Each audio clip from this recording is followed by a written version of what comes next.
Ռուսաստանցի բիզնեսմենի եղբորորդին հայտարարել է, թե իբր ես սովորել եմ Թուրքիայում։ Երևի եկել է ժամանակը, որ ես նորից հերքեմ այս հաճախ տարածող սուտը, որը հաճախ տարածում էին Քոչարյանի, Սերժ Սարգսյանի թիմակիցները, հիմա իրենց մյուս հոգեզավակներն են փաստորեն սկսել տարածել։ Ես Թուրքիայում երբեք չեմ սովորել։ Ես սովորել եմ 3 երկրում. Հայաստանում, որտեղ ավարտել եմ ԵՊՀ-ն, Անգլիայում, որտեղ մագիստրատուրա եմ ավարտել, եւ Լեհաստանում, այսինքն ավարտել եմ 3 համալսարան, 3 երկրում, եւ Թուրքիան դրանց թվում չի։ Բայց վերադառնանք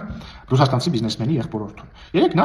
երկու ռետորական հարցեր հնչեցրել, որոնց ես պատասխանել էի։ Առաջին հարցը ինքը հետևյալ կերպ էր հնչեցրել. ինչ է կարծում, Հայաստանում կարող է լինել մարդ, որից կախված է Սամվել Կարապետյանը։ Եվ ես պատասխանել էի, որ իհարկե կարող է, եւ ոչ միայն Հայաստանում, այլ նաեւ Կիպրոսում եւ Ռուսաստանում, որովհետեւ դրանք բոլոր երկրներ են, որոնց քաղաքացի է Սամվել Կարապետյանը։ Եվ հաջորդ հարցն էր հնչեցրել, թե ինչ է կարծում, կարող է արդյոք ամենամեծ հայկական կապիտալով ընտանիքը կախվածություն ունենալ որևէ մեկից, նկատի ունենալով իր ընտանիքը։ Եվ ես պատասխանել էի, որ իհարկե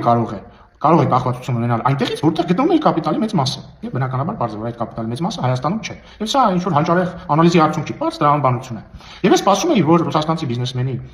թիմից որևէ հոդաբաշխ եւ տրամաբանական բովանդակային պատասխան կհնչի բնդվանը։ Սակայն ես շատ հիասթափված եմ, որովհետեւ փոխարենը իրենք ուղարկեցին ռուսաստանցի բիզնեսմենի որդուն, որը եկավ եւ ասաց դու դատվելու ես ես։ Իհարկե,